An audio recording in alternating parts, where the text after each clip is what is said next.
Arc-en-ciel.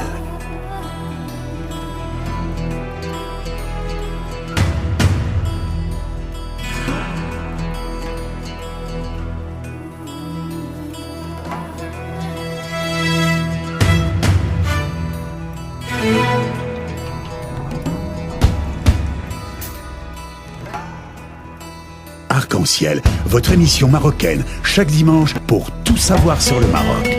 Actualité, culture, économie, société et animation festive. Avec Abdelatif, Arc-en-ciel au cœur du Maroc.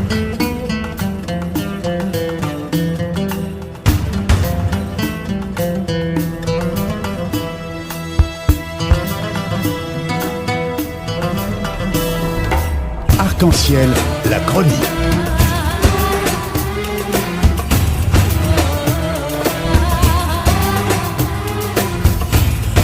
Arc-en-ciel info.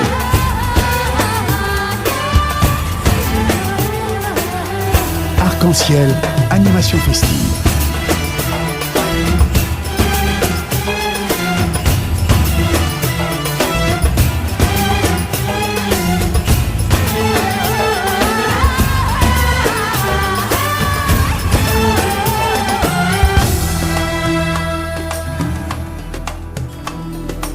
Arc-en-ciel au cœur du Maroc.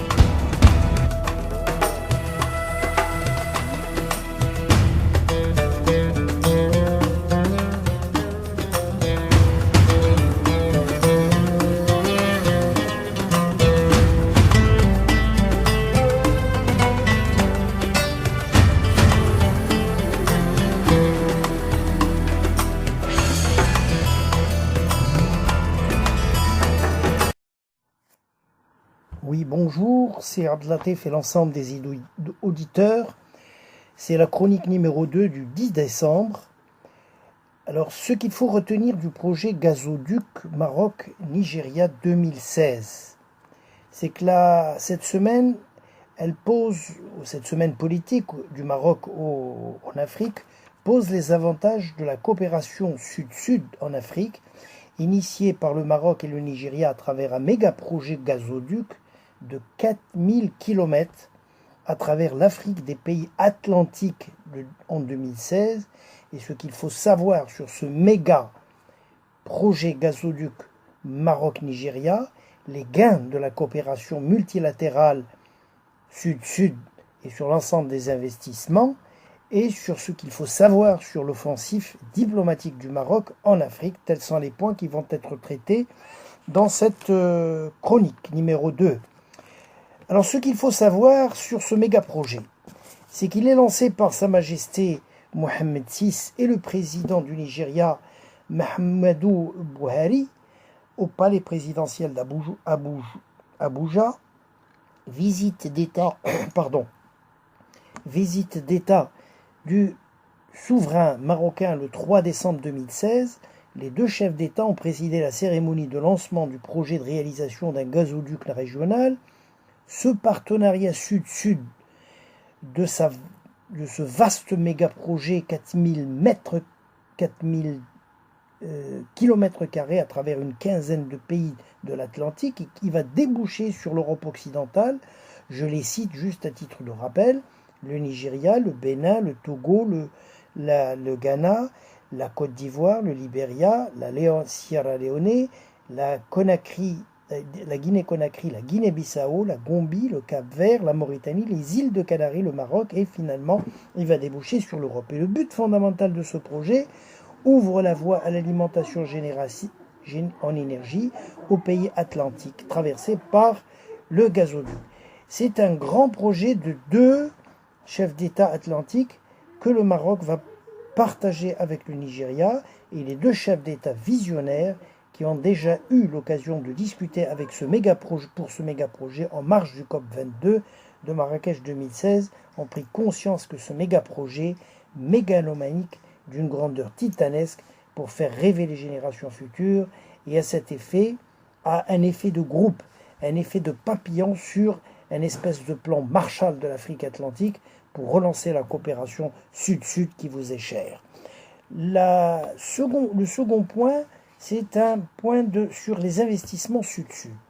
Ce méga-projet vise à relier les ressources gazières du Nigeria, celles de plusieurs pays, de 14 pays de l'Ouest, et la participation financière est ouverte à tous les pays d'Afrique dans le cadre de la coopération Sud-Sud, y compris les pays européens destinataires finaux de l'énergie renouvelable, et ce gazoduc sera susceptible d'être relié au marché européen de l'énergie et de développer des pôles industriels intégrés de la sous-région dans les secteurs tels que l'agro-industriel, l'agro-business et les engrais de l'OCP. Le Maroc, qui a d'ailleurs souligné l'attachement de la coopération nigérienne, a eu une très grande ouverture sur le marché européen de l'énergie, va mettre à profit une expertise, son expérience, une complémentarité économique sud-sud à développer dans les pays d'Afrique de l'Ouest. Et ces expertises du Maroc sont particulièrement bien connues, telles que le développement du pôle industriel intégré dans la régionalisation, telles que l'industrie de l'automobile, l'industrie de l'aéronautique, l'agro-business du Maroc avec cette expertise au niveau hydraulique, les engrais avec le phosphate, et en faisant non pas du marketing, mais du marketing international pour attirer donc l'ensemble des capitaux étrangers, sécurisés avec la sensibilisation politique du royaume, faisant exception dans le monde arabe et éventuellement de l'Afrique, mais aussi d'améliorer la compétitivité des exportations et stimuler la transformation locale de l'énergie naturelle disponible pour le marché national et international. Cette plateforme de la coopération Sud-Sud, qui est excellemment bien réfléchie, bien travaillée par les deux chefs d'État, et pose l'esprit d'abord entrepreneurial de la société de type africaine, avec l'économie de savoir, l'économie de la connaissance, l'intelligence de la connaissance également, des niches économiques au niveau du Maroc, de travailler non seulement sur ces niches de type qui sont rentables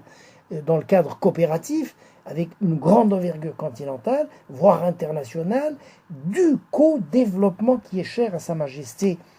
Mohamed VI, mais aussi le Maroc veut développer la création des joint ventures sud-sud de l'Afrique atlantique, susceptibles de placer toutes les régions océaniques avec une sorte de croissance économique à 2 chiffres, en profitant des complémentarités de la synergie durable fondée sur une approche de la société, non pas d'exclusion, mais une société d'inclusion pour résorber le problème du chômage et donc la mondialisation d'énergie renouvelable. Une telle vision des deux chefs d'État, celui du Maroc et celui du Nigeria, illustre bien à cet égard une géostratégie agissante, solidaire, intégrée en direction de l'Afrique, et avec le premier plan, le développement d'un type de modèle de coopération économique nouveau, sud-sud, mutuellement bénéfique pour l'ensemble des pays, avec un axe de l'Afrique atlantique, en améliorant les conditions de vie des citoyens africains, sans exclure aucun pays de l'Afrique méditerranéenne, pour faire des investissements dans la géographie stratégique de l'Afrique, qui en a bien besoin en ce moment de vaches maigres. Et je cite, c'est avec la géographie que l'on fait de la politique et de l'histoire, fin de citation, disait Bismarck, qui a été repris par Napoléon pour la Corse, et le Maroc a compris, pour paraphraser celle de Bismarck, c'est avec l'électrification de l'Afrique atlantique que le Maroc va développer un marché régional, compétitif, grâce à l'énergie renouvelable inépuisable pour une économie verte, des nouveaux métiers verts et une société à énergie verte qui, le Maroc, comme vous le savez, va devenir une espèce de bon lieu au niveau européen, au niveau du tourisme. Deuxième point qui est important, c'est l'accélération de l'électrification du Maroc, non pas du Maroc, mais de la région de l'Afrique atlantique, comme un peu ce que fait Borloo au niveau de l'électrification au niveau de l'Afrique avec son association des sociétés civiles. Et là, on a bien compris que sans l'électrification, sans l'énergie renouvelable, il n'y a pas ou il n'y aura pas de développement, disons, en Afrique. Le Maroc a compris que le secret de ce méga projet, gardé dans les bureaux d'études, qu'il n'y a pas seulement en Afrique un développement sans énergie électrique, ou renouvelable de préférence propre, mais aussi il y a un second secret qui est celui du projet d'un espèce de pipeline qui a été conçu avec la participation de toutes les parties prenantes des 15 pays où traverse le grand le grand plan gazoduc, mais qui n'exclut aucun pays africain, et encore moins les pays francophones, et ni les pays anglophones, pour séduire l'ensemble des investisseurs, aussi bien locaux que ce qu'on appelle les IDE, c'est-à-dire les investissements directs à l'étranger. Le deuxième point que je voulais développer, c'est un point qui concerne les capitaux locaux éventuellement et les IDE. Et le but est comment attirer les investisseurs locaux et les capitaux étrangers au Maroc, en Afrique. C'est que ce méga projet gazier Afrique, avec une coopération sud-sud,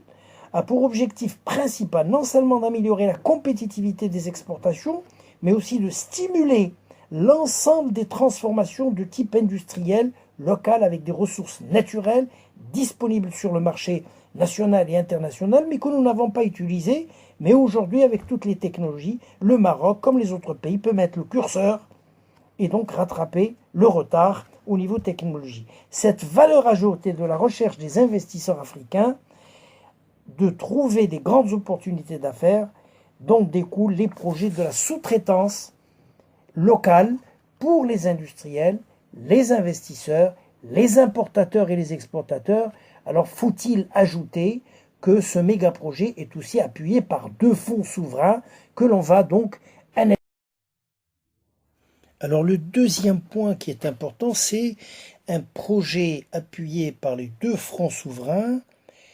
pour une économie verte à énergie renouvelable. C'est ce qui est important.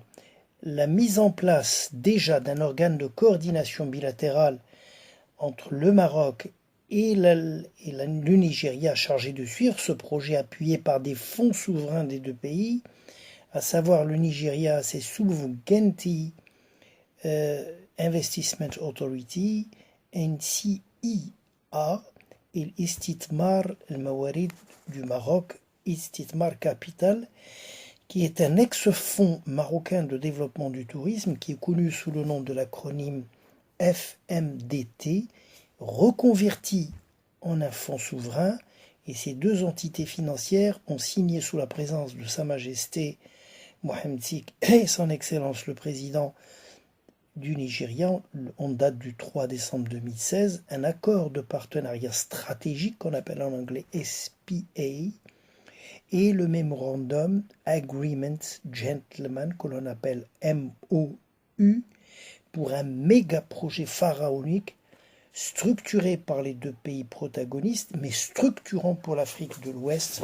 en vue de permettre à tous les pays d'Afrique atlantique d'alimenter leurs centrales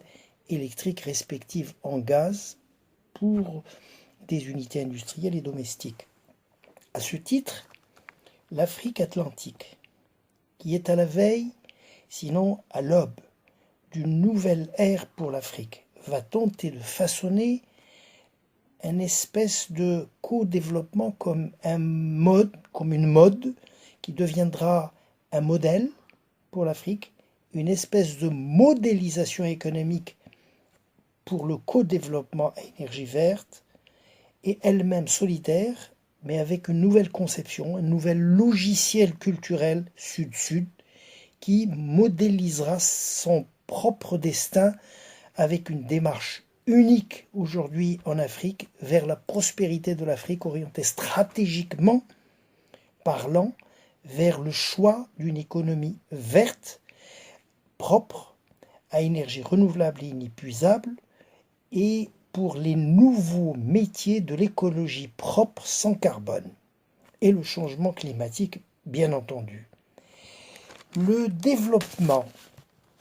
du Royaume du Maroc pour ce programme lors de la COP 22 avait déjà été annoncé un accord relatif sur la création de ce fonds d'infrastructure écologique pour l'Afrique par l'intermédiaire de ces deux fonds d'investissement que j'ai cités. Et l'objectif fondamental de ce fonds et de ces fonds est de catalyser la dynamique économique des sociétés africaines atlantiques dans le cadre des sociétés de transition énergétique en basculant vers une économie plus verte grâce à une croissance efficiente verte et à faible teneur en carbone inclusif avec un accès à l'énergie propre et une utilisation efficace fondamentalement pour éviter le stress de la sécurité alimentaire qui posera problème dans quelques années, également le stress hydrique, c'est-à-dire le manque d'eau et éventuellement sa gestion rationnelle des ressources de l'eau au niveau de l'Afrique, et pour assumer ou assurer également la peur des Européens et du monde entier sur le stress de la désertification de l'Afrique et de la déforestation de l'Afrique. Mieux, le stress qui est plus dangereux, c'est le stress de la pression de la démographie exponentielle, menaçante, parce que l'Afrique sera en 2025 à 9 milliards. Aujourd'hui, nous sommes à 7. Et comment faut-il gérer cette population qui n'aura pas d'eau, qui n'aura pas de sécurité alimentaire, déforestation, qui n'a pas de pluie? Donc c'est la porte ouverte à une pompe aspirante vers le nord de ce qu'on appelle l'immigration du sud vers le nord, ce sont des réfugiés d'ordre climatique. Que faire, disait Lénine dans d'un de ses deux livres. Et c'est le deuxième point qui est très important que j'avais tout à l'heure dit, c'était éventuellement ce qu'il faut savoir sur les 14 conventions avec le Niger. C'est pourquoi l'Afrique a besoin de leaders aujourd'hui ordinaires, élus par la démocratie, et de la méritocratie pour chacun des pays africains, mais elle a besoin de talents extraordinaires à dimension régionale et continentale pour penser à ces problèmes du futur. Car la différence entre un homme d'État et un homme politique, c'est que l'un fonctionne ou pense en termes de stratégie continentale avec les générations futures, et l'autre cherche à se faire réélire et à redoubler. C'est la différence entre un homme d'État et un homme politique. Et à ce titre, les deux protagonistes, le roi Mohamed VI et le président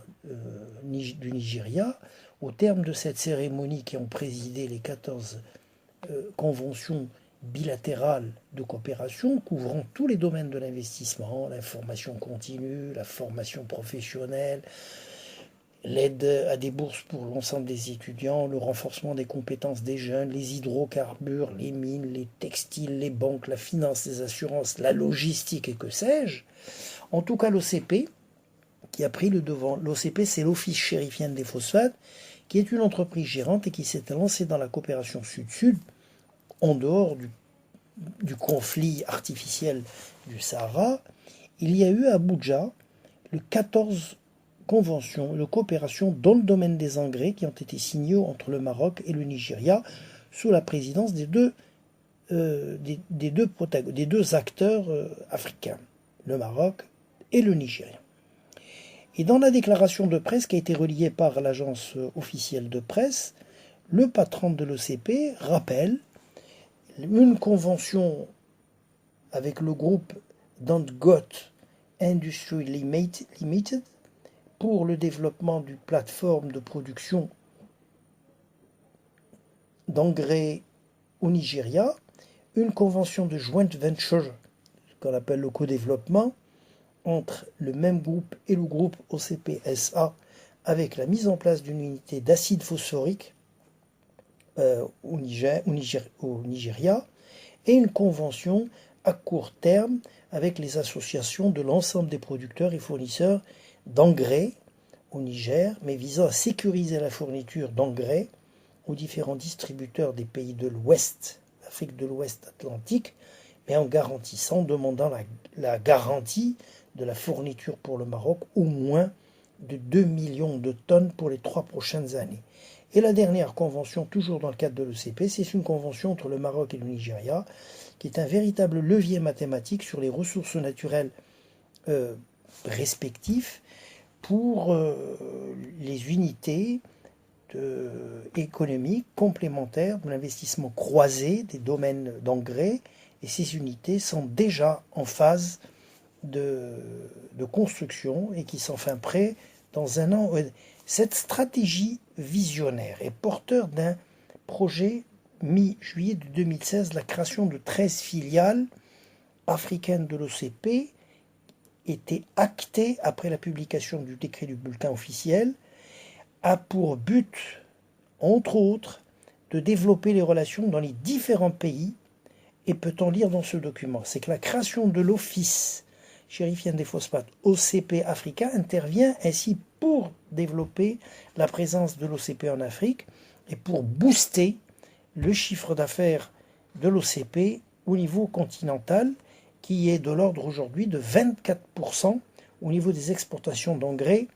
en termes de chiffre d'affaires vis-à-vis de l'Afrique. Ça, c'est très important. Donc, lors de la visite, je dirais, de Mohamed VI en Éthiopie à la mi-novembre 2016, après le COP 22, signataire d'un contrat, mais non pas d'une convention, portant sur la construction d'un complexe de production d'engrais agricoles destiné à rendre l'Éthiopie pour une autosuffisance en la matière à l'horizon 2025, a été signé par le souverain, entre le souverain du Maroc et le président éthiopien d'Addis Abeba. Ville où devrait, en principe, sans aucune réserve d'usage diplomatique, entériner en janvier 2017 le retour définitif au sein de l'OUA avec l'éjection par la petite porte d'un État SDF, la RAST, sans territoire, sans population, en dehors des séquestrés marocains qui veulent revenir retenus, mais qui ne veulent retenus pour rentrer dans leur patrie mère. Et nous allons donc passer au troisième point, ce qu'il faut savoir sur la diplomatie offensive du Maroc. Le troisième point, c'est ce qu'il faut retenir de la diplomatie offensive du Maroc. Alors, en dehors de la gestion de ce projet dans le pipeline et les ambitions d'un vaste plan intitulé Gas to Power, le Maroc, qui a l'ambition et la volonté politique pour son indépendance économique et énergétique, se lance, et c'était une surprise entre deux tirets entre le monde occidental, dans ce nouveau projet, méga projet, structuré pour le Maroc, structurant pour l'Afrique, entre les deux pays protagonistes. C'est un projet de rêve, mais sur un fond d'une offensive diplomatique politique, car il regroupe une quinzaine de pays avec une idée originale, une diplomatie économique. Et en dehors du lancement qui est simultané par le projet de ces deux vastes chantiers, de passer de la consommation du gaz naturel du Maroc de 0,9 milliards de mètres cubes en 2014 à environ, imaginez-vous, 5 milliards de mètres cubes en 2015 pour produire de l'énergie pour l'industrie, car le Maroc a compris parfaitement que le développement d'un pays, que la régionalisation passe par l'énergie électrique, mais mieux l'énergie renouvelable pour les futures générations. Ça, c'est des véritables chefs d'État. Le réalisme du plan Gas to Power doit s'étaler sur une dizaine d'années et une certaine centaine d'entreprises, dont EDF, Engie, Gazprom, ont d'ores et déjà répondu à l'appel de la manifestation d'intérêt shortlist, mais passent dans l'étape suivante qui est l'appel d'offres de l'État. La réalisation du gazoduc Nigeria-Maroc peut être, pour beaucoup plus, non pas une opération hasardeuse politiquement, mais à l'ambition peu probablement démesurée, Au-dessus des moyens du Maroc, mais là il y a des investisseurs, par comparaison au gazoduc de l'ouest de l'Afrique qui a demandé 28 ans pour aboutir enfin en 2010. Alors faut-il rappeler à toutes fins utiles que le mémorandum d'entente entre l'Algérie et le Nigeria pour la construction de ce gazoduc, mais transsaharien, non pas transatlantique, d'une capacité de 20 à 30 milliards de mètres cubes signés en 2001, n'a jamais vu le jour par le manque de moyens politiques, mais surtout la confiance des investisseurs. Mais c'est surtout parmi les causes des échecs que l'on retrouve un peu partout dans l'ensemble des documents sur la sécurité d'un certain nombre de pays faibles au niveau de transsahariens, mais avec de nouvelles sociétés aujourd'hui, depuis le printemps arabe, c'est des nouvelles sociétés à risque politique, ce sont des nouvelles sociétés à risque religieux islamique, du terrorisme, il faut le dire, ou bien c'est aussi des risques d'environnement, avec les risques de réfugiés climatiques. Menace l'Afrique de l'Ouest, et donc la présence des djihadistes sur du Boko Haram, avec le Cameroun, le Nigeria, le Tchad, la Libye et surtout l'Algérie, point de départ, la présence également d'AQMI dans le nord du Nigeria, du Sahel, le Mali, l'Algérie et la Mauritanie pose problème. La présence du Polisario transformé en mercenaires, et demain il risque de devenir une piraterie de l'Afrique de l'Ouest, c'est-à-dire vers l'Atlantique, à l'image de l'Érythrée ou du Yémen, ce qui déjà fait peur aux Américains et aux Occidentaux pour leur indépendance énergétique. Et là, vous voyez bien qu'ils sont partis en mettant le golfe de la Guinée, l'ensemble des installations, car vous savez que le pétrole est généralement son prix est déterminé à Chicago et qui n'a rien à voir avec donc la distance, donc d'où ils gagneront l'ensemble de la tour d'Afrique. Le Mali qui est devenu un champ de bataille militaire avec l'Ansar, rallié à Al-Qaïda puis Daesh, avec les interventions que vous connaissez qui sont françaises, et le Maroc,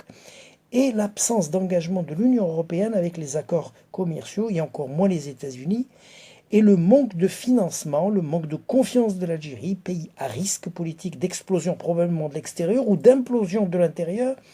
en raison de la vacuité du pouvoir de l'Algérie avec un président grabataire,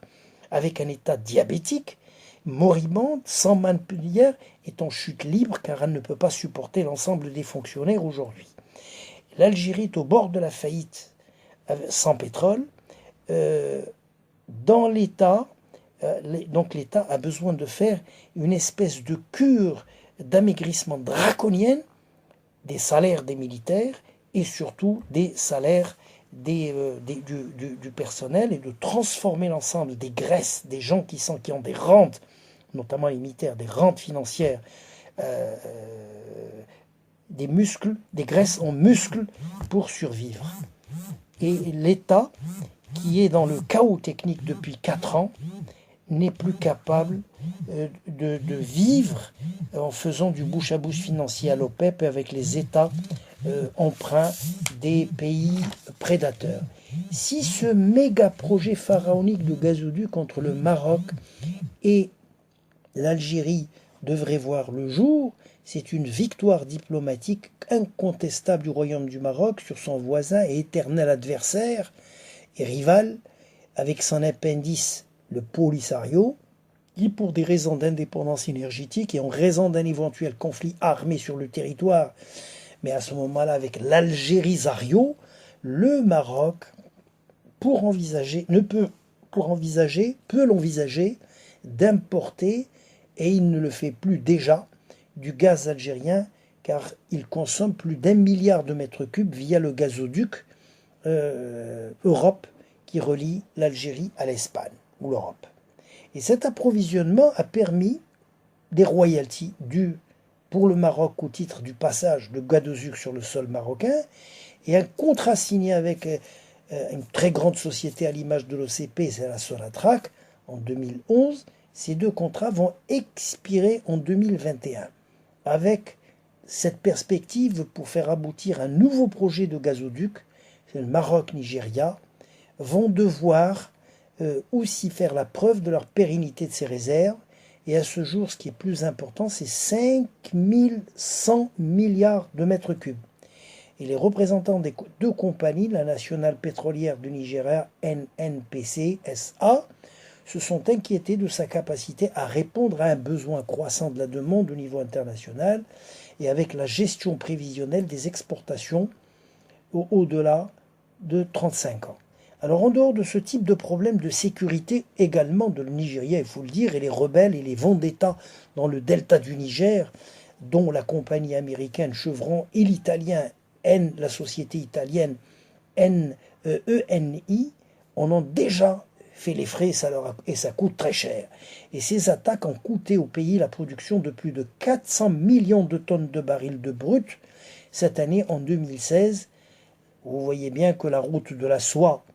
ou bien la route des épices politiques du côté de trans-saharienne, avec ce projet gazoduc nouveau, gigantesque, qui change et qui devient non pas trans-saharienne mais transatlantique, et est aussi semé de bûches politiques et sécuritaires. La traversée donc du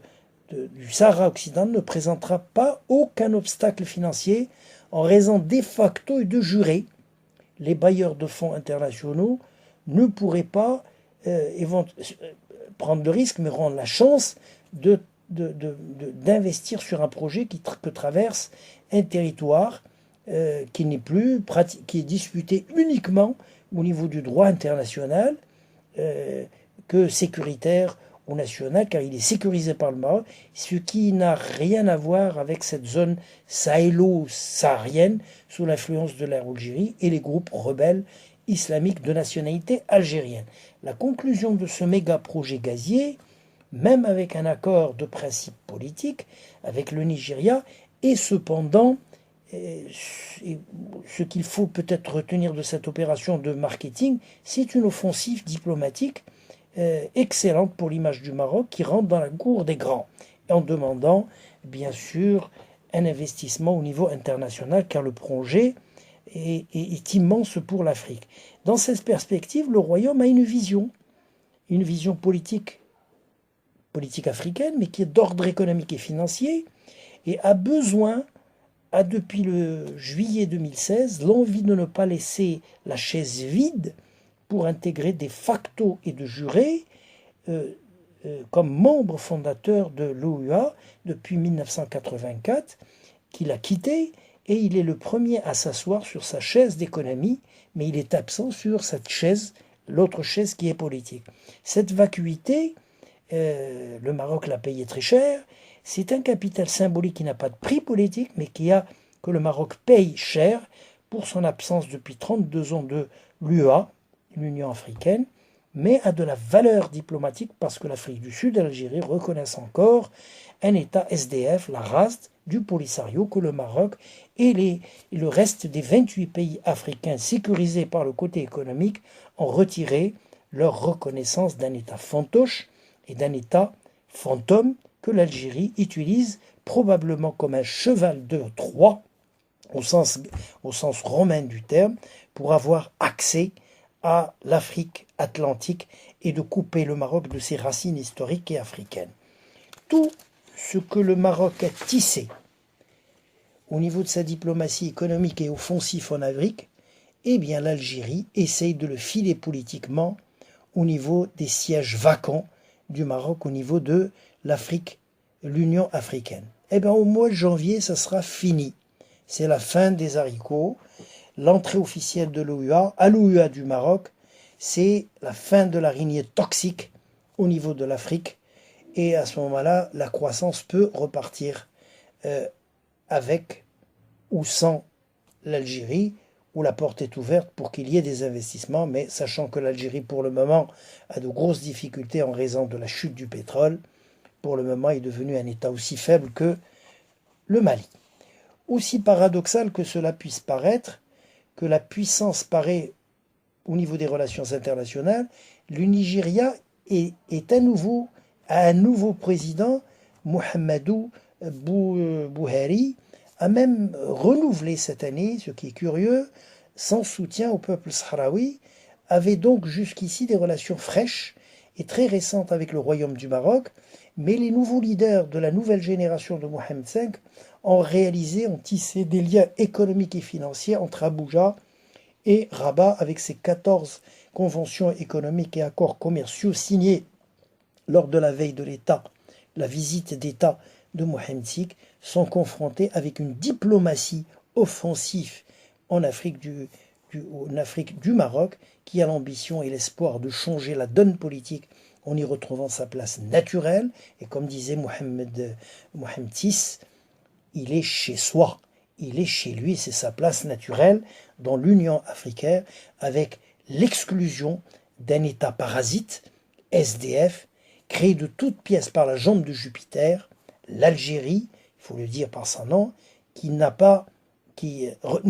mais que cet État n'étant reconnu ni par l'ONU, ni par l'UNESCO, ni par la Ligue arabe, ni par la conférence islamique, ni par d'autres organismes qui sont internationaux. Voilà, la chronique est terminée. À la semaine prochaine. Merci beaucoup. Arc-en-ciel.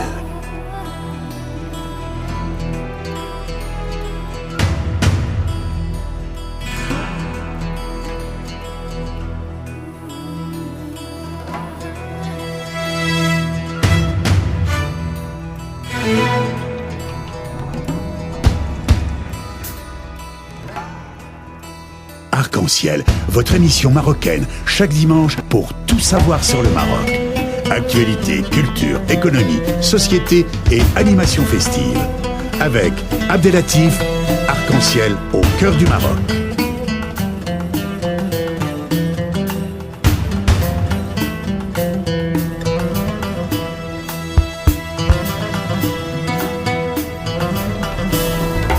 Arc-en-ciel, la chronique.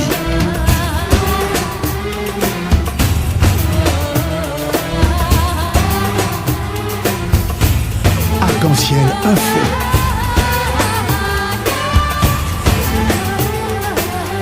Arc-en-ciel animation festive.